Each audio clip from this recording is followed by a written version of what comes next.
والله انا كزمالك لازم اتحط في مناهج المدارس واتدرس للطلبه اللي طالعه دي. لازم الزمالك يتحط في مناهج التعليم.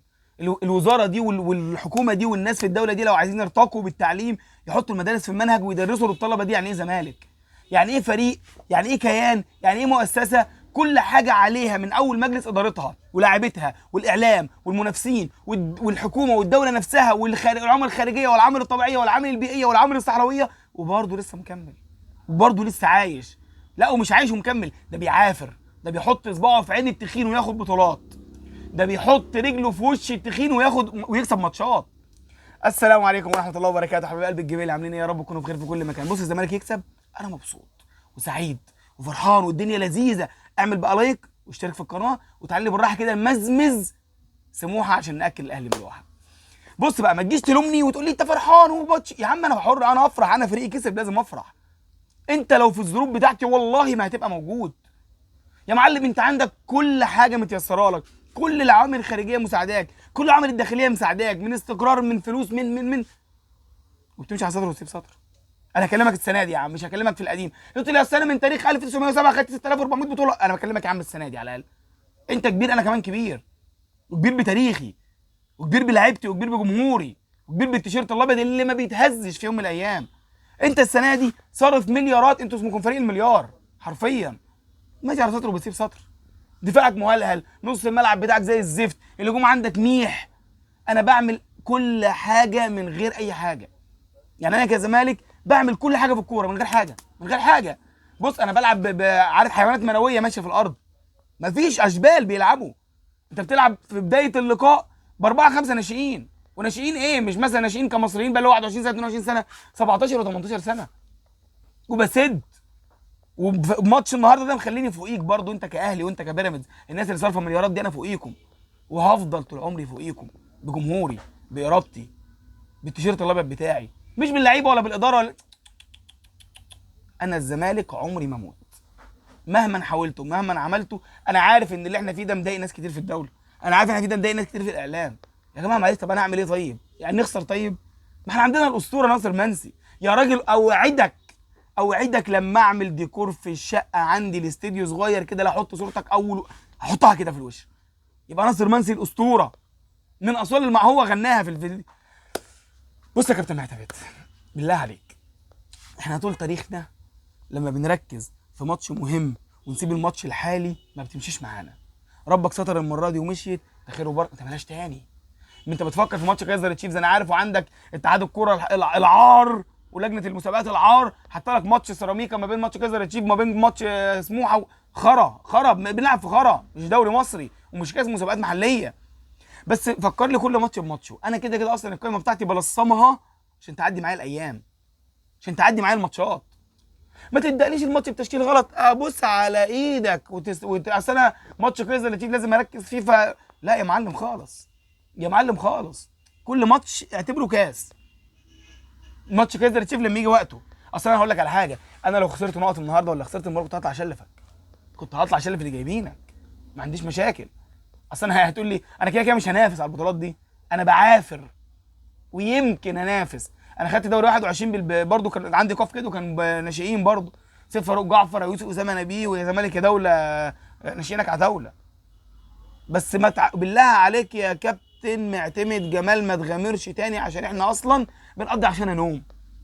التشكيله اللي انت ناديت بيها الماتش دي كان المفروض تبدا بيها. يا جماعه انا عندي ثلاثه قدام بيقبضوا بالدولار، اقسم بالله كارثه، كارثه. عارف انت راعي الالحاد البصري والكروي في مصر هم الثلاثه اللي قدام دول، وبالاخص شيكو بنزا والجزيري. ايه ده الجزيري العفانه دي يا جماعه؟ احنا كزمالك خسرنا فلوس كتير قوي، وعندنا تقريبا دلوقتي 13 قضيه ايقاف قيد. إيه المشكله لما يبقى 14 وماشي الجزيري يعني؟ ايه اللي هيجرى يعني؟ هو هياخد مننا كام؟ هياخد اكتر من اللي هياخده؟ طب هياخد اكتر من اللي خده؟ يا جدعان ده ما فيش، ده الكوره في الشوط الاول محمد السيد شاط صاروخ، رجعت للجزيري المرمى 19 متر قدامه، ده ما يتمشى ويتمطع وبيلعبها بره، بطيء وضعيف وزفت، مفيش خالص. شيكو بنزا بقى، القليل من الشيكو بنزا الكثير من التلوث البصري والله العظيم. يا عم انت عايز مننا ايه؟ يا عم احنا ناقصينك؟ يعني انت حد وصاك علينا وقال لك روح يا ابني شيلهم؟ احنا تعبانين خلق والله العظيم، ماشيين بالعلاج، انا بحلف بالله وهتحاسب على حلفاني، والله العظيم بنقف على رجلنا بالعافيه. يعني انت اصلا هتلاقي الزملكاوي في الطبيعي واقف على رجله بالعافيه يا عيني، ما يبقى إيه انت وهو؟ يعني انت والتعب، بالله عليك بلاش يا اخي، ركز في الملعب. يا راجل ده في الدقيقه 62 قبل ما تطلع، في الدقيقه 61 الكوره رايحه انفراد، ده فضل واقف استنى المدافع لما يجي، راح قط لورا وراح باص الكوره. يا ده انت بارد، والله بارد، والله تنح. انت عايز فريق، يعني انت سموحه في الشوط الاول كان بيهاجم، فانت المفروض بقى راجل لاعب سرعات بقى وبتلعب على التحولات الهجوميه يا معلم انت مين خالص يا معلم. يا معلم الانفراد اللي جالك في اول 3 4 دقايق ده معلم كان يفتح لي الماتش من بدري بدري بدري بدري. يا راجل حط الكوره لوب يا راجل. يا راجل ده الحارس نايم قدامك قبل ما انت تستلم الكوره، بتشوطها برجلك الشمال في الحته دي، ما ينفعش. يا عم شيكو بنزل، يا عم الله يبارك لك، يا عم الله، يا كابتن معتمد ما تخليش خوان بيزيرة في نص الملعب، هو اصلا شايل طين لوحده. يا عم خليه على الطرف، يا عم يمكن حتى يطلع منه حاجه عدله. يا كابتن معتمد كان في نص الملعب، هو مش هيديك، هو ضعيف بدنيا، هي مش بتاعته، هو مش بتاعته انه يعدي واحد ويدي ثرو. يا كابتن معتمد جمال هو بيقعد يرقص ويحنكش كده على الخط، مش بتاعته نص الملعب دي خالص، والله ما بتاعته. يا جماعه ابوس ايديكم ارحمونا عشان احنا والله تعبانين، احنا بنحفل عليهم بس عارفين احنا هنقع. انا بحفل عليهم حلاوه روح، انا بحفل عليهم عشان استاهل احفل عليهم، انا بحفل عليهم عشان استحق احفل عليهم. باقل الامكانيات انا بعرف اقف، باقل الامكانيات انا موجود. لكن احنا لو هنتكلم في الطبيعي بنلصم يا كابتن معتمد، ما تخترعش، ما تفزلكش بالله عليك، لا تسوي نفسك بيب جوارديولا على راي اخواتنا السعوديين، ماشي؟ بعد اذنك، بعد اذنك.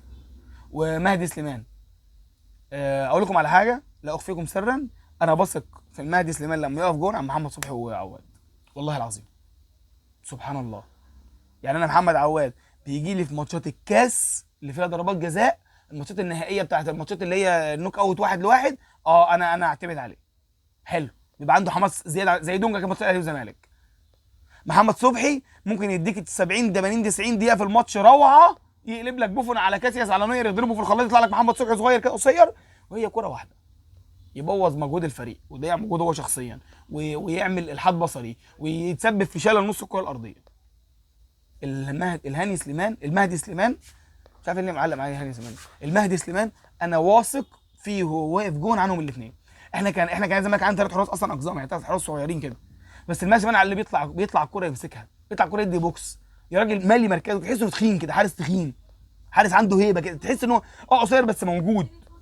لكن الجماعه التانيين دول اللي عندنا، التانيين دول اللي عندهم نحافه، والله التانيين دول دكتور تغذيه ويلعبوا عقله. مبروك لكل جمهور نادي الزمالك، مبروك لكل ما هو زملكاوي، هارد لك لكل اخواتنا اللي كانوا مستنيين النهارده يشمتوا فينا، معلش سهرناكم معانا.